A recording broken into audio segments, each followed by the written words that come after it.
안녕하세요. 새누라년입니다. 한의원에 내원해주신 환자분과 다이어트 상담을 하다가 이런 질문을 받았습니다. 가장 많이 쓰이는 에너지원이 무엇인가요? 지방을 먹으면 그대로 체지방이 되나요? 겉보기에는 단순한 질문이지만 이 두 가지에는 우리 몸의 대사 시스템과 비만의 원리에 대한 핵심적인 내용을 담고 있어요. 오늘은 이 두 가지 질문을 하나로 묶어 탄수화물과 지방의 섭취 후 운명에 대해 이야기해 볼게요. 탄수화물을 먹으면 대부분 포도당으로 분해가 되고 혈액으로 흡수됩니다. 이때 혈당이 상승하는데요. 췌장에서는 인슐린을 분비합니다. 포도당은 먼저 간과 근육의 글리코겐 형태로 저장이 되고 저장고가 꽉 찬 이후에 남은 포도당은 지방으로 전환되어 저장됩니다. 인슐린이 과다 분비되면 지방 합성을 촉진하고 지방 연소는 억제가 됩니다. 지방을 먹으면 지방산으로 분해되어 림프계를 통해 흡수되고 간이나 근육에서 에너지원으로 바로 사용되거나 사용되지 않으면 중성지방 형태로 저장이 됩니다. 하지만 중요한 차이점이 있습니다. 지방만 섭취했을 때는 인슐린 분비가 거의 일어나지 않기 때문에 지방 합성이 활발하지 않습니다. 즉, 지방은 다른 탄수화물과 함께 먹지 않는 한 지방으로 잘 쌓이지 않습니다. 우리 몸이 쓰는 대사 세 가지에 대해 말씀드리겠습니다. 첫 번째는 기초 대사량인데요. 뇌와 장기가 쓰는 에너지원입니다.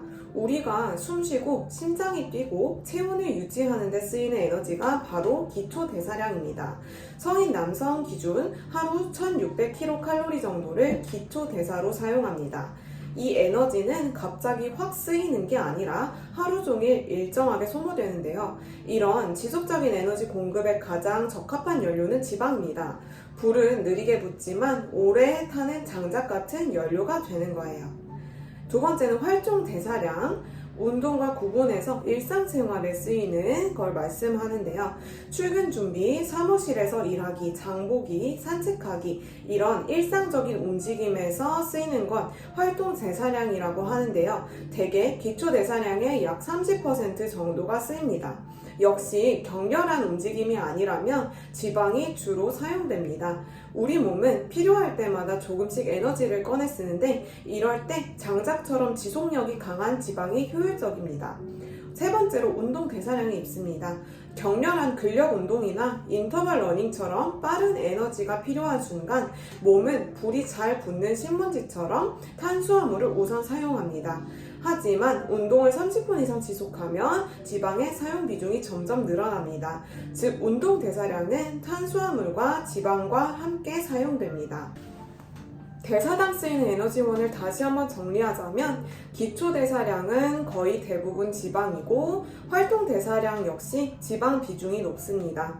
운동 대사량은 초기 15분에서 30분 탄수화물을 우선 사용하고 이후 30분이 지나면 지방 사용의 비중이 점점 증가한다고 볼 수 있습니다. 몸은 항상 효율적인 연료부터 사용합니다. 1순위는 포도당, 탄수화물인데요. 빠르게 연소되지만 저장 공간이 작습니다. 2순위는 지방산, 지방이고요. 연소 속도는 느리지만 저장 용량이 큽니다. 3순위는 단백질인데요. 구조 유지용이고 에너지로는 예외적으로 사용합니다. 그래서 우리가 탄수화물을 많이 먹으면 지방을 태울 기회가 줄어들게 되는 겁니다. 하루 전체 소모 에너지 중 70%에서 80%는 지방을 기반으로 한다고 보면 됩니다. 그러니 탄수화물을 많이 쓰니까 많이 먹자는 논리는 실제 대사 구조와 맞지 않아요. 정제 탄수화물은 흡수 속도가 빠르고 혈당을 급상승시키며 인슐린이 폭주하니까 포도당이 지방 전환 활성화와 지방 연소를 억제하게 하는 거고 식욕 조절이 실패하면서 단백질과 지방까지 과식을 유도하게 하는 겁니다. 결국 정제 탄수화물은 몸에 에너지를 쌓이게만 하고 태우는 길을 막아버리는 구조예요. 섭취량보다 조합이 더 중요합니다.